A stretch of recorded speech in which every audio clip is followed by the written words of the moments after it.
Domingo, 7 de dezembro de 1941, às 7h50, hora local. Aviões japoneses atacaram as bases norte-americanas na ilha do Havaí, no Pacífico. A reação do presidente Franklin Roosevelt foi decisiva.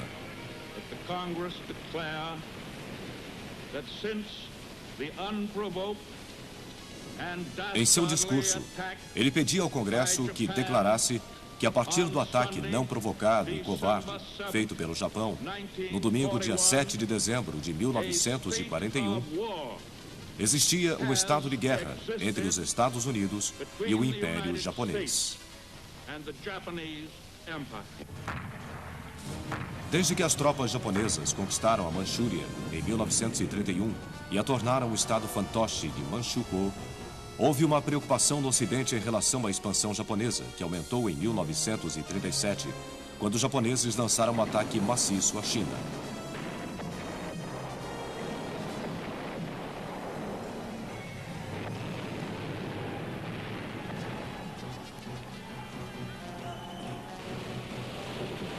Mas as forças ocidentais não estavam preparadas para arriscar uma guerra contra o Japão.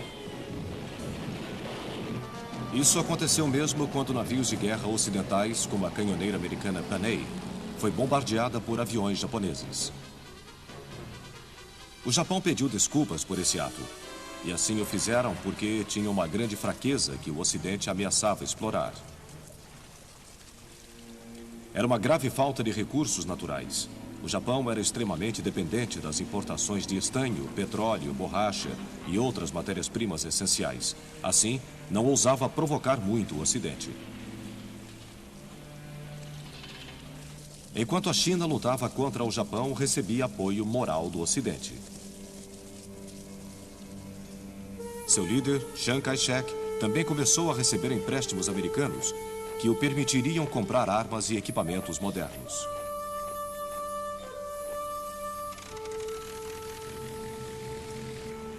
Esses seriam entregues por uma estrada que havia sido aberta recentemente através das montanhas que separavam a Birmânia da China. Ela se tornou conhecida como a Rota da Birmânia.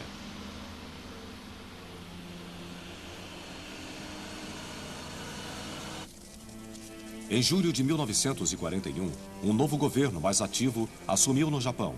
Ele parecia estar tornando o país economicamente independente do Ocidente, criando um império no sudoeste da Ásia, através da remoção dos ingleses, dos franceses, dos holandeses e dos norte-americanos, dos territórios ricos em minerais que lá haviam. Esse plano foi chamado de Grande Esfera de Coprosperidade do Leste Asiático. De maneira a contrabalançar a oposição inglesa e norte-americana à sua política, o Japão assinou um pacto tripartite com a Alemanha e a Itália, em setembro de 1940.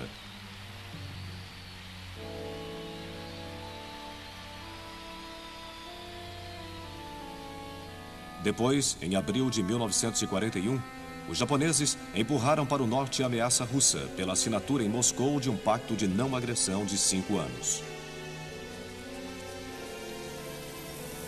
Os japoneses agora rumavam para o sul até a Indochina francesa, exigindo e ganhando bases militares no norte, do fraco governo de Vichy.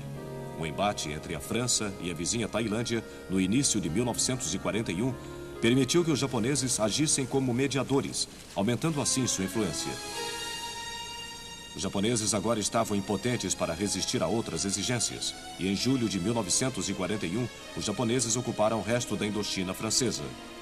A reação das democracias ocidentais foi congelar todos os créditos, o que cortava 90% das importações japonesas em um só golpe.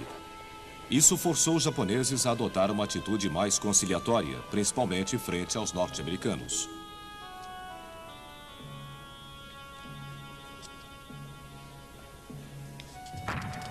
Neste meio tempo, a luta piorou.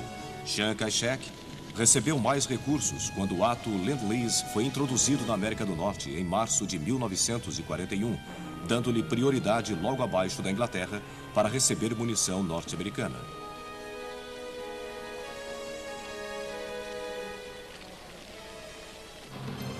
Um dos resultados subsequentes disso foi o envio de 100 caças P-40 para a China, com pilotos voluntários para pilotá-los.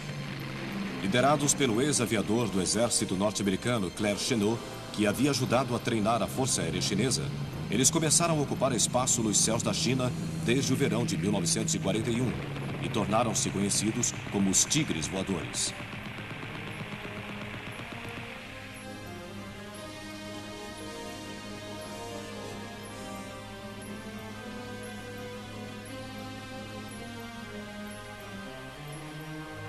O primeiro-ministro japonês, o príncipe Fumimaro Konoye, esperava conseguir um entendimento com os Estados Unidos, mas a insistência norte-americana na total evacuação japonesa da China era um obstáculo que não podia ser ultrapassado.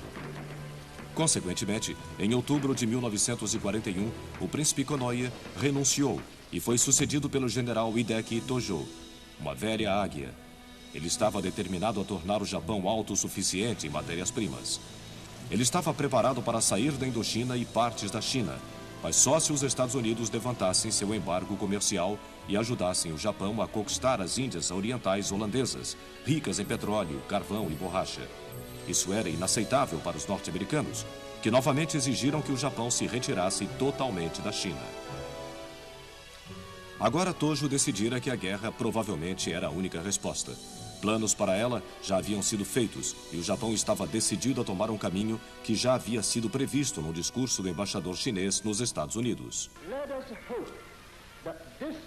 Neste discurso, ele dizia que esperava que esta ameaça de bloqueio econômico total fosse suficiente para parar o Japão, antes que ele avançasse mais na direção de um harakiri nacional, ou suicídio nacional.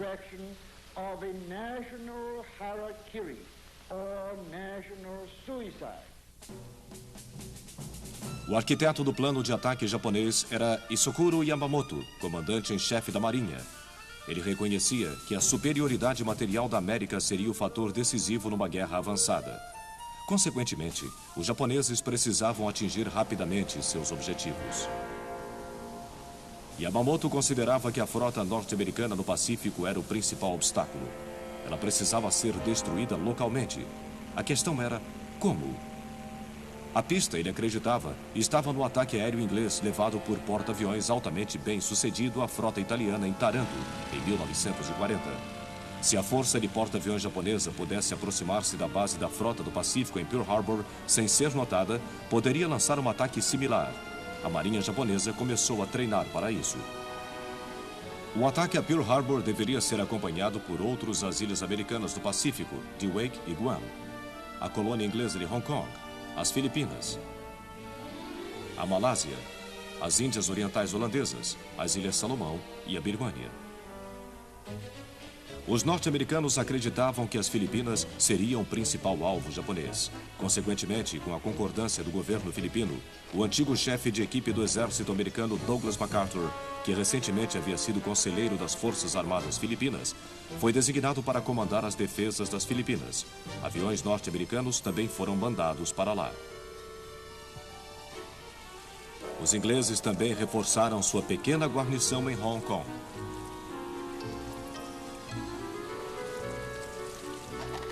Eles mandaram tropas indianas e canadenses. Mas caso as forças japonesas entrassem em Hong Kong pela China, a distância da colônia impediria um reforço adicional rápido. Outras tropas, incluindo australianas, foram mandadas para a Malásia.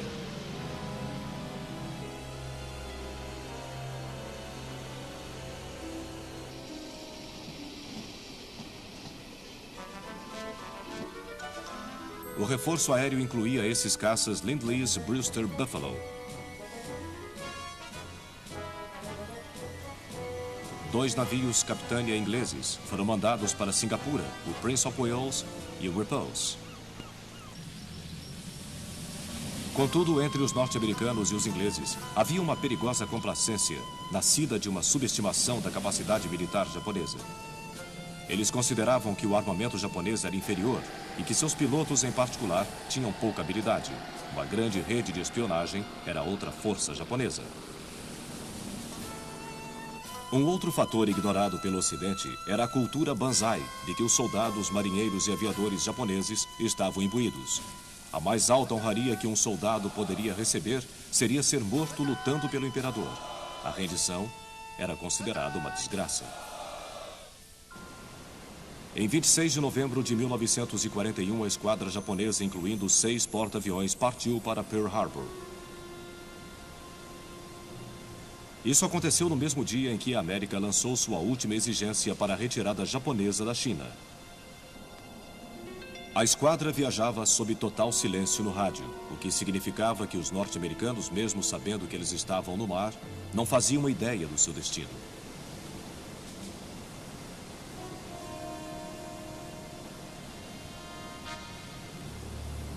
Ao mesmo tempo em que os navios se aproximavam mais de seus alvos, os enviados japoneses em Washington continuavam a negociar. A frota norte-americana no Pacífico passou a primeira semana de dezembro de 1941 em manobras.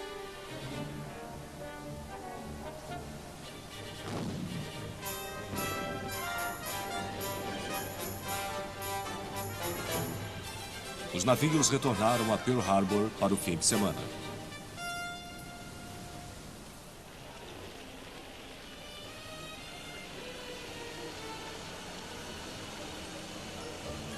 Mas os 2 porta-aviões da esquadra, Lexington e Enterprise, estavam fora, a caminho de Wake e Midway. A bordo dos porta-aviões japoneses, a tripulação dos aviões recebia suas ordens finais e subia em seus aviões.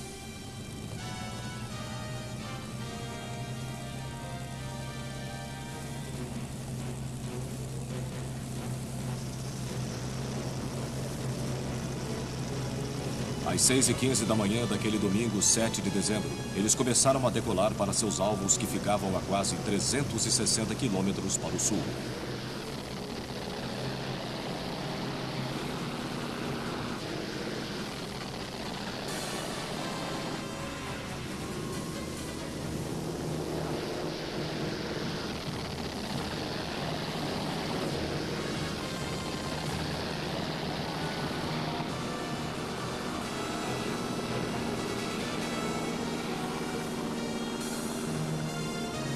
No Havaí, um operador de radar percebeu em sua tela aviões aproximando-se, mas ninguém acreditou que eles fossem hostis, e os japoneses conseguiram entrar.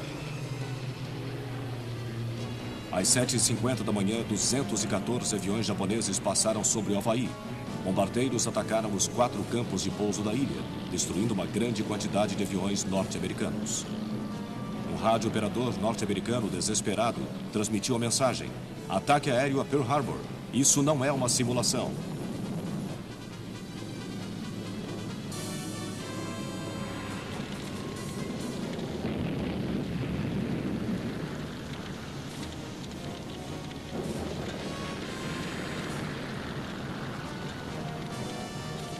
O ataque foi uma total surpresa e nenhum avião norte-americano decolou.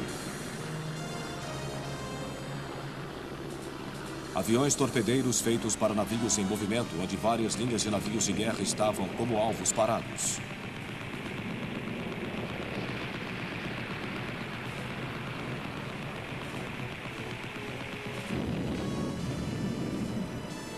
Uma hora depois, uma segunda onda de aviões japoneses entrou no ataque.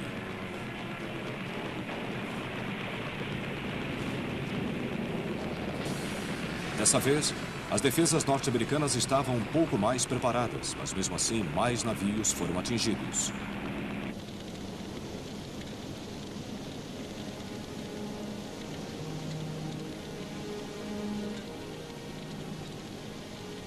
Às 10 horas, tudo estava terminado. O coração da frota do Pacífico havia sido ferido. Mais de 2.000 norte-americanos foram mortos e muitos outros feridos.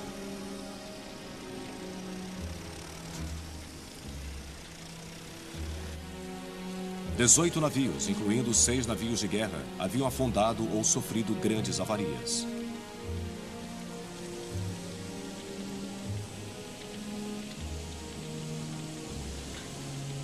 ...350 aviões norte-americanos haviam sido destruídos ou danificados, enquanto que os japoneses haviam perdido apenas 29 aviões e 5 submarinos pequenos. Foi um ataque devastador.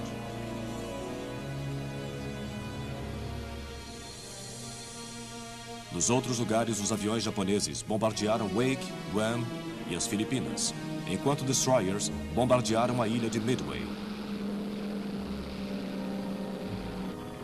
Mas uma mudança no tempo fez com que alguns aviões japoneses fossem incapazes de retornar a seus porta-aviões.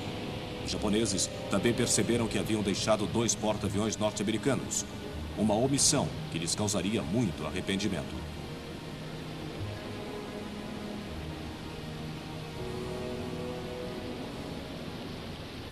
No dia seguinte, o presidente Roosevelt foi ao Congresso para pedir uma declaração de guerra imediata ao Japão.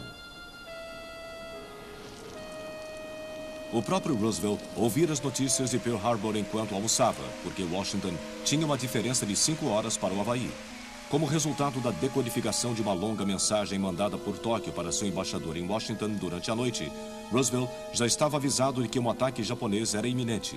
Entretanto, ele estava admirado, assim como seus comandantes militares, pelo ataque ter sido contra Pearl Harbor e não contra as Filipinas. Assim, após mais de 15 meses de agonia, os Estados Unidos encontravam-se envolvidos pela guerra, mas pelo menos estavam mais bem organizados para isso do que haviam estado em 1917.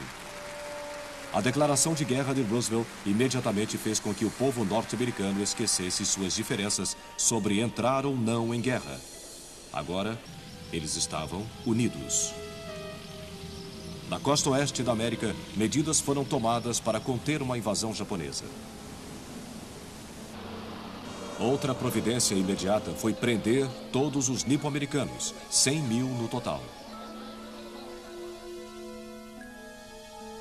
No Pacífico, Guam caiu a 10 de dezembro, depois que os japoneses pousaram em Gilbert no dia anterior. A guarnição norte-americana na ilha de Wake repeliu a tentativa inicial de pouso dos japoneses, mas finalmente foram forçados a render-se em 23 de dezembro.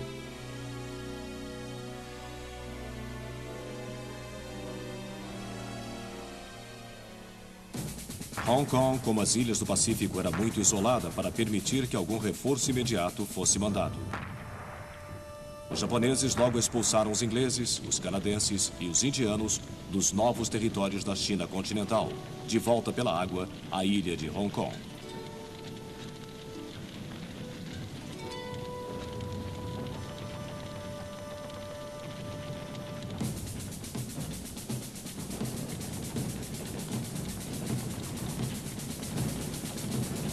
A guarnição foi forçada a se render no dia de Natal de 1941. O 25º Exército japonês, comandado pelo temível general Tomoyuki Yamashita, logo estava progredindo na Malásia. Ele foi ajudado por 2 fatores significantes. Por muitos anos, os ingleses haviam se concentrado na ilha de Singapura, como sendo seu principal bastião no Extremo Oriente. Mas suas defesas acreditavam que a ameaça a eles seria por mar e não por terra, através da Malásia ao norte. Só muito tarde é que os ingleses reconheceram que a Malásia também poderia ser atacada e deslocaram mais tropas para defendê-la. Eram treinados, mas da maneira errada, estando convencidos que os japoneses dependeriam das poucas estradas que iam até a península. O treinamento de luta na selva, de que é composta a maior parte da Malásia, tinha uma baixa prioridade.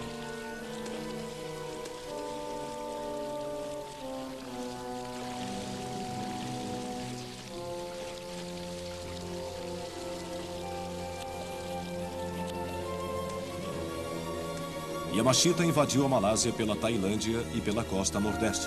Suas tropas logo estavam avançando para o sul.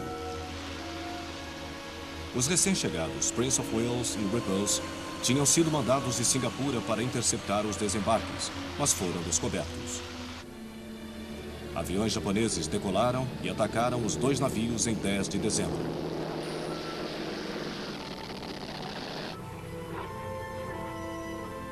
Os 2 foram atingidos e afundados. Isso foi um golpe do qual os defensores da Malásia e de Singapura nunca se recuperaram.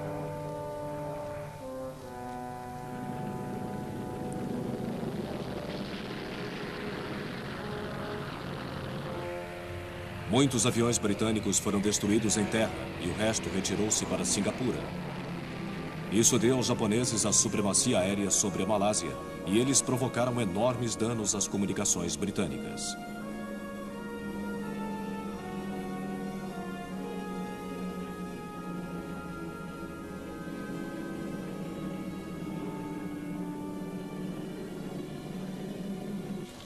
Aviões japoneses também atacaram Singapura.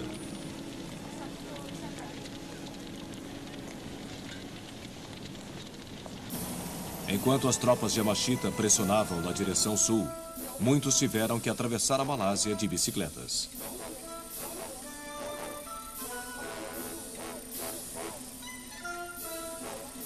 Caso eles fizessem alguma resistência, os japoneses poderiam entrar pela selva e atacar as posições britânicas pelos flancos.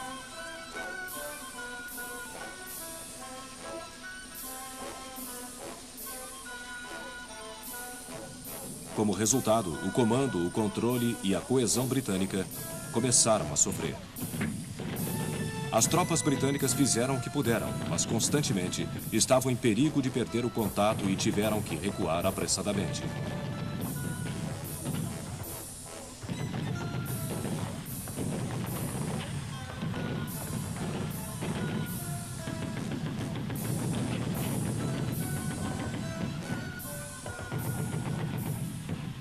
Logo, o recuo transformou-se em retirada. A crença de antes da guerra na incompetência militar japonesa havia sido desfeita da maneira mais difícil. Finalmente, em 31 de janeiro, os britânicos retiraram-se através da ponte que ligava a Malásia a Singapura. Eles prepararam a demolição da ponte.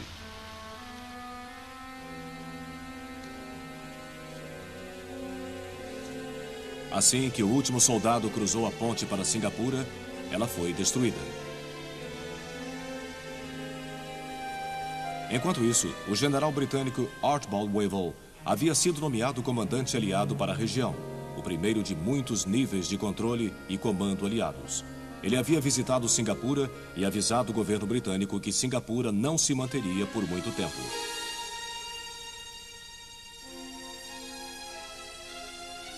Churchill, entretanto, foi insistente. O povo britânico havia sido levado a acreditar que Singapura era inabalável. Mas isso não evitou que as famílias britânicas fossem retiradas de navio.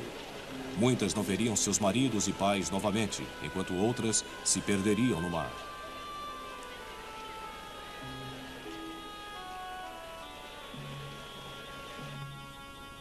Os ataques japoneses aumentaram. Em 8 de fevereiro de 1942, eles cruzaram a passagem e chegaram a Singapura.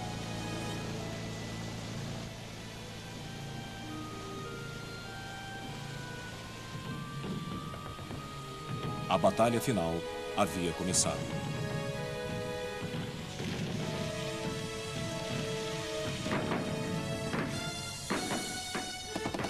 Os defensores, desmoralizados, mesmo tendo recebido mais reforços da Grã-Bretanha, pouco puderam fazer para parar os japoneses vitoriosos.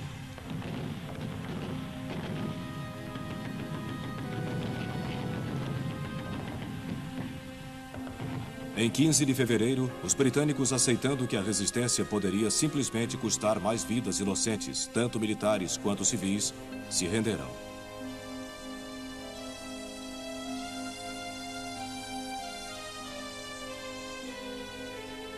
Este foi um momento de triunfo para Yamashita, mas para seu oponente, o general Percival, foi uma amarga humilhação, assim como para todo o povo britânico. Não menos que 130 mil britânicos e soldados das colônias foram feitos prisioneiros.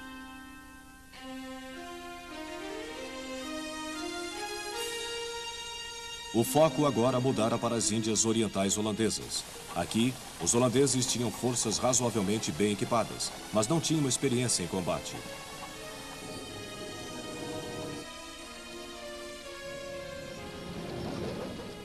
O desembarque japonês começou em meados de dezembro ao norte de Bornéu, Sarawak e nas Ilhas Celebes. Eles espalharam-se para Bornéu e Sumatra e, finalmente, em meados de fevereiro, para Java.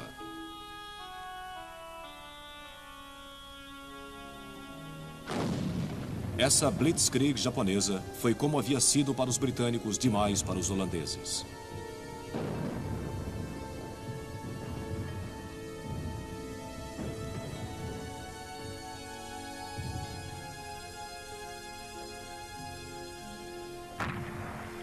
Assim, os holandeses foram forçados a se render, e no início de março de 1942, mais um posto caiu nas mãos dos japoneses.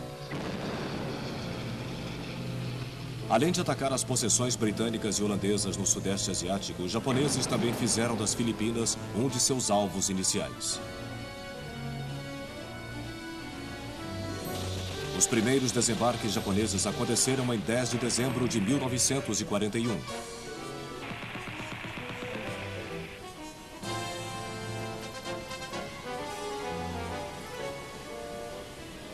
Como esses desembarques eram dispersos, era impossível para o comandante-geral dos aliados, o general norte-americano Douglas MacArthur, evitar que as cabeças de praia fossem estabelecidas.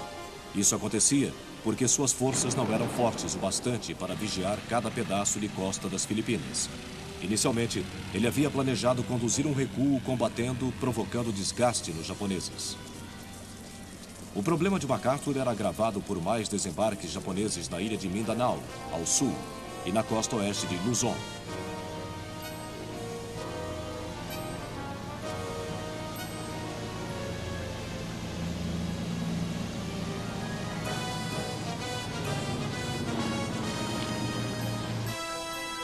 Em 24 de dezembro, os japoneses fizeram outro desembarque em Luzon, dessa vez na costa leste.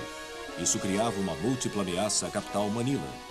MacArthur temia que a defesa da cidade pudesse custar muitas vidas civis.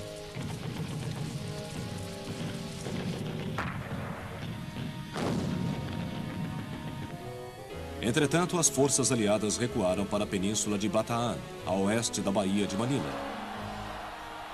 Os japoneses entraram em Manila, que havia sido declarada uma cidade aberta, em 2 de janeiro de 1942. Durante 3 meses, os soldados norte-americanos e filipinos lutaram para manter as forças japonesas na península de Bataan. Os dois lados ficaram com pouca comida e eram dizimados pelas doenças.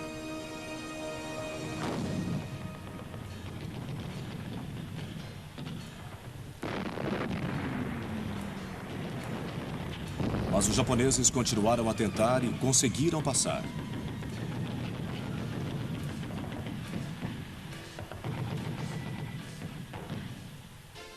O presidente filipino Manuel Quezon, visto aqui visitando Roosevelt antes da guerra, queria acabar com o sofrimento de seu país. Mas Roosevelt estava inflexível na sua decisão de que a resistência deveria continuar. Apesar de ele ter conseguido que Quezon escapasse para a Austrália, ele também mandou MacArthur para a Austrália para organizar um novo comando aliado no sudoeste do Pacífico.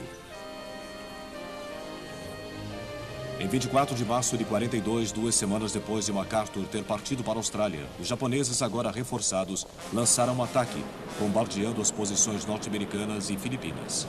Em 4 de abril, tropas japonesas atacaram as defesas dos aliados em Bataan.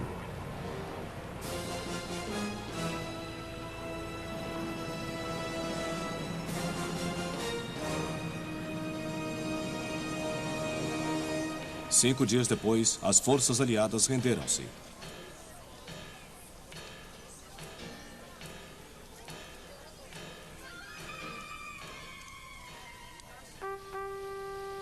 Isso deixou apenas a ilha-fortaleza de Corregidor na entrada da Baía de Manila.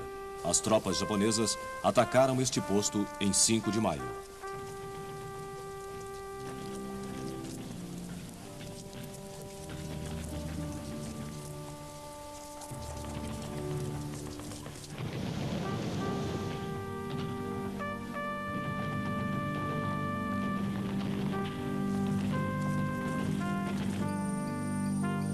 Dois dias depois, o sucessor de MacArthur, o general Jonathan Wainwright, rendeu-se.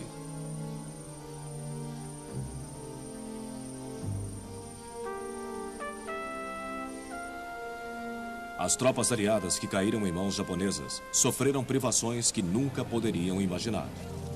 Dos 12 mil norte-americanos capturados em Bataan, apenas 1/3 sobreviveu à guerra. Muitos pereceram na infame Marcha da Morte de Bataan, a qual tiveram ordem para iniciar imediatamente após a rendição em Bataan.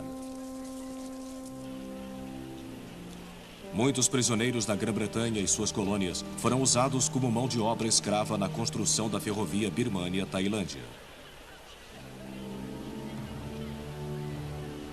Civis europeus que não conseguiram fugir também foram usados, inclusive mulheres e crianças. Eles também tiveram que enfrentar privações. Os nativos também sofreram. Outro território conquistado pelos japoneses foi a Birmânia.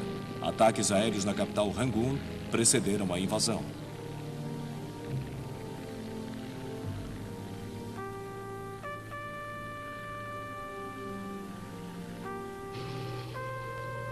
Assim como em outros lugares, esses ataques eram projetados para baixar o moral, especialmente dos próprios birmaneses.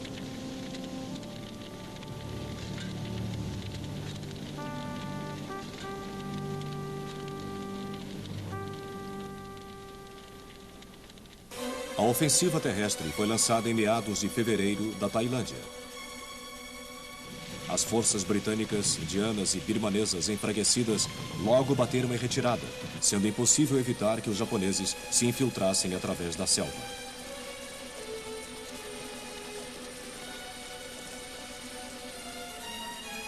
Os japoneses entraram em Rangoon em 8 de março e depois perseguiram os britânicos em direção norte.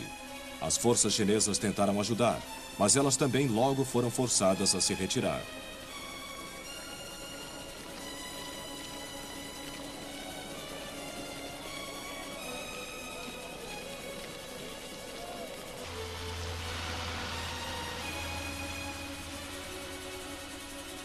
Logo, os japoneses tinham empurrado os aliados de volta pelos grandes rios Irrawaddy e Chinwin e de volta para a província indiana de Assam, a nordeste.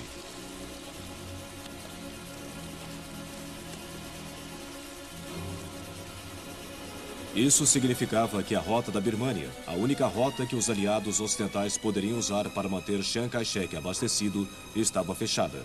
A partir de agora, todos os suprimentos teriam que passar pelas montanhas que separam a Birmânia da China. Esta perigosa rota era conhecida pelos pilotos que voavam por ali como a Corcova.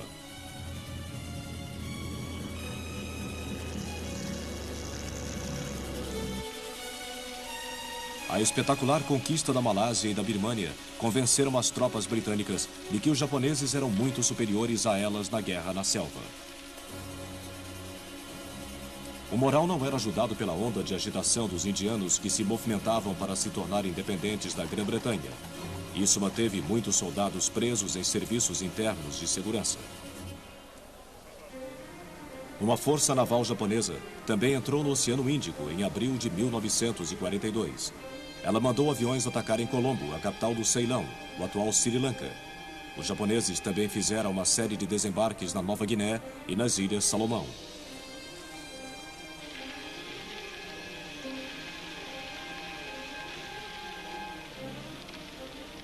Isso levou a guerra para mais perto da Austrália. Em 22 de março de 1942, aviões japoneses atacaram Darwin, no norte do país. Tal era a preocupação de que isso fosse o início de uma invasão japonesa, que uma evacuação em massa do gado do norte da Austrália, em direção ao sul, começou a ser feita.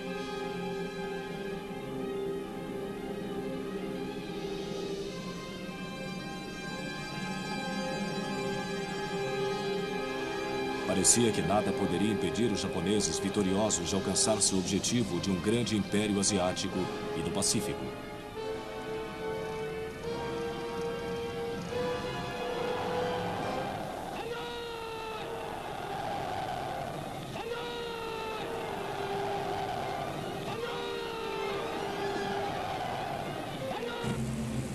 Mas havia lampejos de esperança para os aliados. Em 18 de abril de 1942, 16 bombardeiros B-25, liderados pelo coronel James Doolittle, partiram do porta-aviões norte-americano Hornet, que estava a 750 milhas a leste de Tóquio. Eles bombardearam a capital japonesa e outras cidades, e depois voaram para a China. A audácia desta operação causou uma enorme elevação do moral aliado, que estava passando por um momento muito delicado no Pacífico. O mais importante é que os decifradores de mensagens tinham identificado o próximo objetivo dos japoneses como Port Moresby, em Papua. Os desembarques japoneses eram armados em Rabaul. Uma força-tarefa norte-americana formada em torno dos porta-aviões Lexington e Yorktown, que tinham escapado da destruição em Pearl Harbor, preparava-se para interceptar a frota invasora no Mar de Coral. Em 7 de maio, as duas forças navais encontraram-se, mas a batalha foi muito longa. A aviação embarcada japonesa atacou primeiro. Eles danificaram seriamente um petroleiro. Os norte-americanos então localizaram e fizeram pequenos ataques contra os porta-aviões japoneses e a sua escolta.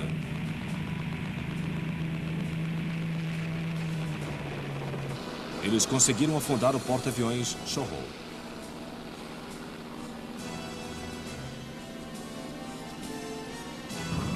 Os japoneses fracassaram na localização dos porta-aviões norte-americanos e decidiram adiar a operação de desembarque por 2 dias. Entretanto, nem toda a Força Aérea Norte-Americana voltou intacta. Na manhã seguinte, havia ataques aos porta-aviões dos dois lados. O japonês Shokaku estava fora de combate, mas os norte-americanos também perderam Lexington num bombardeio de torpedos e retiraram-se. Todavia, a Batalha do Mar de Coral tinha frustrado os planos dos japoneses pela primeira vez. Mas eles tinham feito um outro plano para desembarques nas Ilhas Aleutas e para um ataque na ilha Midway, que eles chamavam de Sentinela de Pearl Harbor.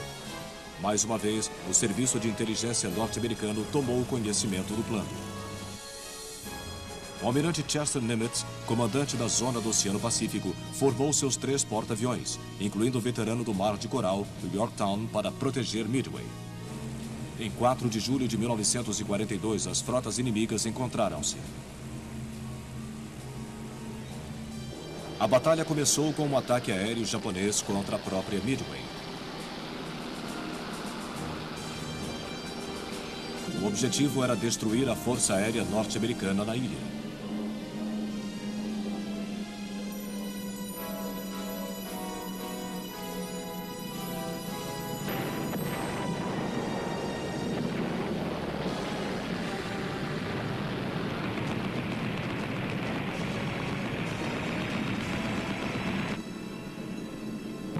Apesar de um grande número de aviões dos Estados Unidos ter sido destruído, os japoneses não conseguiram erradicar a ameaça aérea norte-americana. O comandante japonês almirante Chuichi Naguma, entretanto, ordenou um outro ataque à ilha. Mas os norte-americanos tinham localizado os porta-aviões japoneses.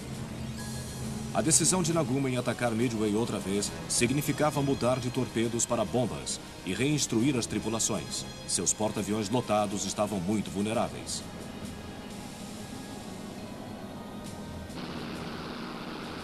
Foi nesse momento que os norte-americanos atacaram.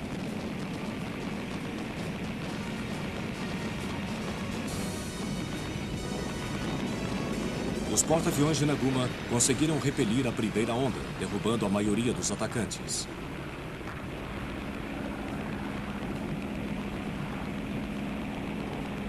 Os japoneses agora recomeçavam seus preparativos para o segundo ataque contra Midway.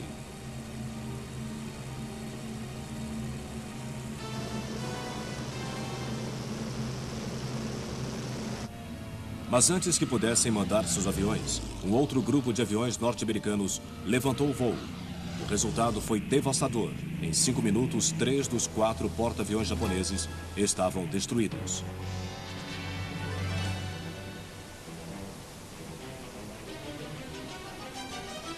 Ainda assim, apesar desse desastre, os japoneses não estavam de modo algum vencidos. Os aviões agora partiam do porta-aviões restante, o Ryu. Seu objetivo eram os porta-aviões norte-americanos.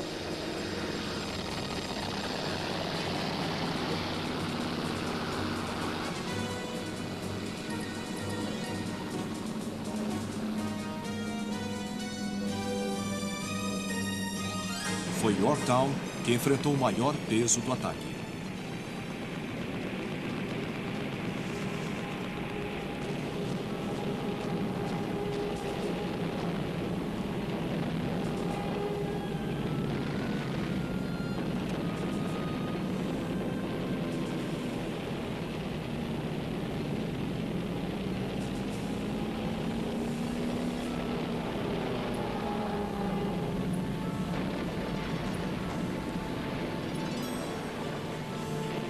Apesar de uma defesa determinada, alguns aviões japoneses conseguiram passar.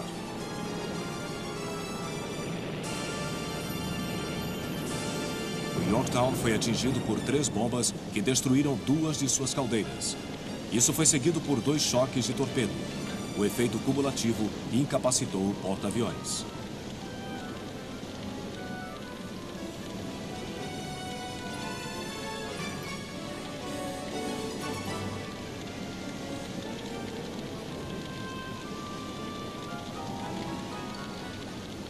Só na tarde do dia seguinte é que a batalha recomeçou. Aviões norte-americanos atacaram Hiryu, que ficou tão danificado que teve que ser afundado. A Batalha de Midway mostrou ser o início da reviravolta da Guerra do Pacífico, e os desembarques bem-sucedidos nas Ilhas Aleutas fizeram pouca diferença. Houve algum consolo para os japoneses quando, na tarde de 7 de junho, um de seus submarinos, que havia estado patrulhando a costa de Midway, atingiu Yorktown, já danificado com 2 torpedos.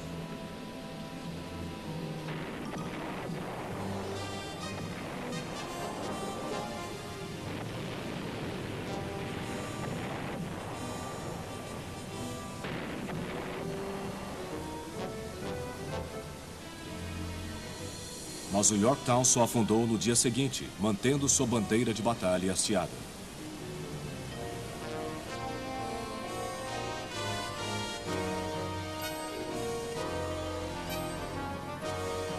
Entretanto, os japoneses ainda estavam determinados a tomar Port Moresby.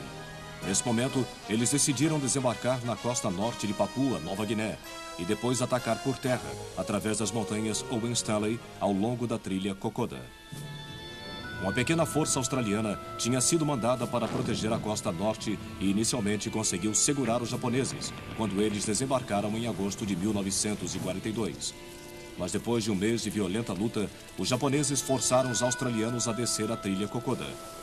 Foi uma retirada dura, com muitos australianos doentes e feridos devendo sua sobrevivência aos carregadores papuas. Reforços tanto australianos como norte-americanos foram desembarcados em Port Moresby e lentamente começaram a empurrar os japoneses de volta. A luta, entretanto, foi muito dura. Em meio a uma selva fétida, chuvas tropicais e os cumes afiados das Owen Stanley, a malária também era frequente.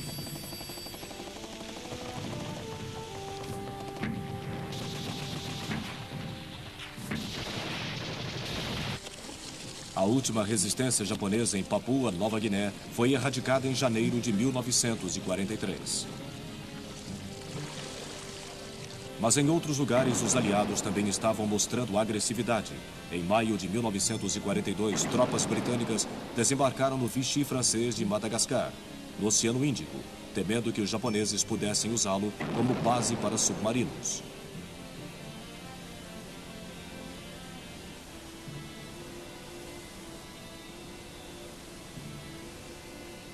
Mas 6 meses passaram-se até que a França finalmente se rendesse. Enquanto isso, algumas tropas norte-americanas tinham sido mandadas para a Austrália, e em 2 de julho de 1942, a Junta Americana de Chefes de Equipes mandou o general MacArthur invadir as Ilhas Salomão, e foi dado apenas um mês para se preparar. A primeira divisão de fuzileiros nos Estados Unidos da América, que recentemente tinha desembarcado na Austrália, foi escolhida para essa operação. Os fuzileiros se puseram ao mar, mas tiveram que parar na Nova Zelândia para repor seus suprimentos. Isso deu-lhes um pouco mais de tempo para o treinamento de combate. Em 31 de julho, fuzileiros puseram-se ao mar mais uma vez para o que os planejadores chamaram de Operação Shoestring, devido à falta de recursos.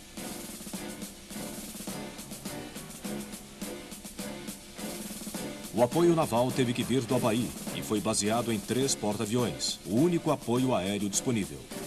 Este encontrou-se com uma força de desembarque em Fiji e a força conjunta então navegou para as Salomão.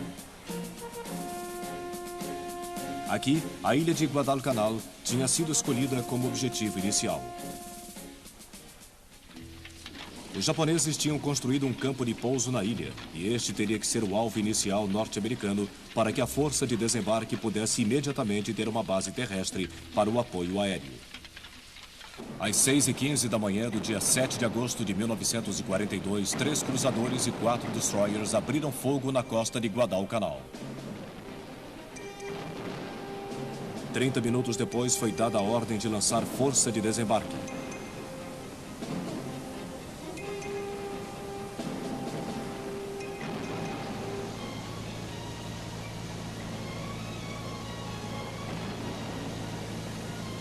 O bombardeio naval aumentado pelos aviões baseados no porta-aviões continuou. Os fuzileiros começaram a se dirigir para a praia.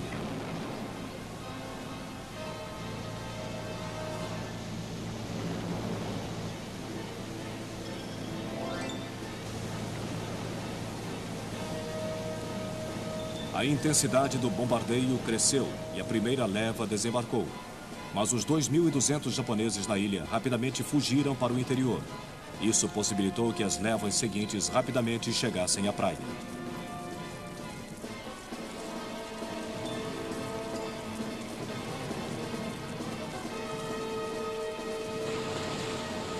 E ao final do dia, 11.000 fuzileiros norte-americanos estavam em terra em Guadalcanal. Eles começaram a avançar em direção ao campo de pouso ainda incompleto. Este foi conquistado no dia seguinte, mas ainda seria necessário muito trabalho antes que os aviões pudessem aterrissar.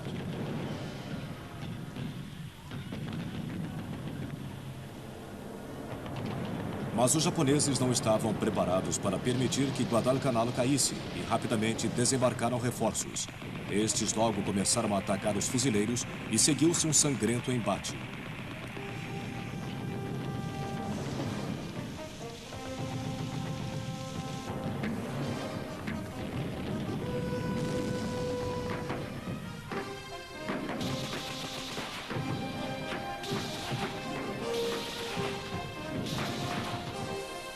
Mais forças japonesas desembarcavam na costa norte de Guadalcanal e movimentavam-se através da selva para a linha de frente.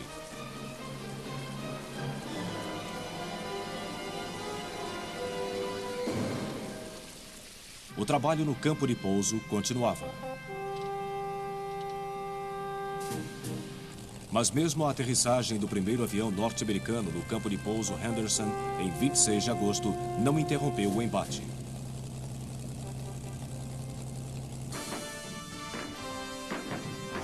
Na verdade, os japoneses intensificaram os esforços para retomar o campo.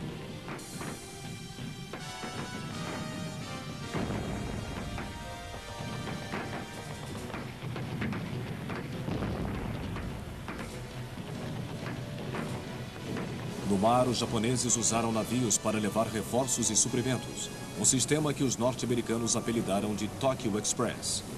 Havia uma grande quantidade de batalhas navais durante as horas de escuridão nas águas ao redor de Guadalcanal.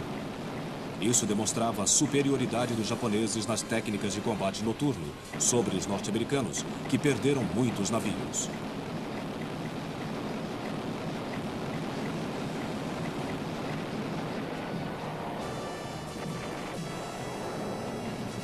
Também aconteceram numerosos ataques aéreos japoneses sobre os navios da Força-Tarefa de Guadalcanal.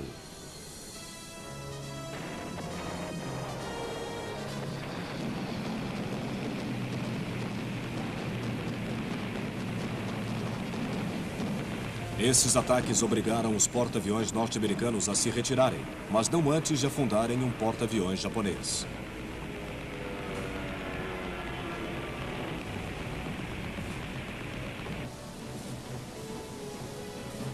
Os japoneses continuavam o desembarque noturno de seus homens na ilha.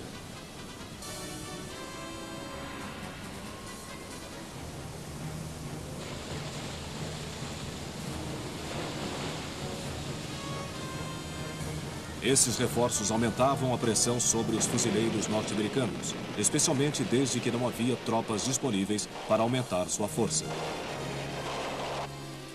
Eles ficavam cada vez mais exaustos e suas baixas aumentavam.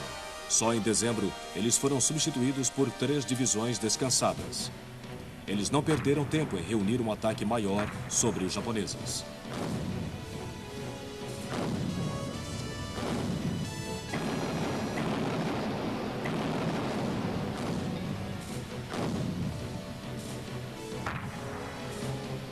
A resistência persistia, mas a pressão contínua desgastava os japoneses e os obrigou a retirarem-se. No início de 1943, as forças japonesas sobreviventes em Guadalcanal foram evacuadas pelo Tokyo Express. Eles tinham feito os norte-americanos lutarem amargamente por sua primeira base numa ilha, a primeira de muitas.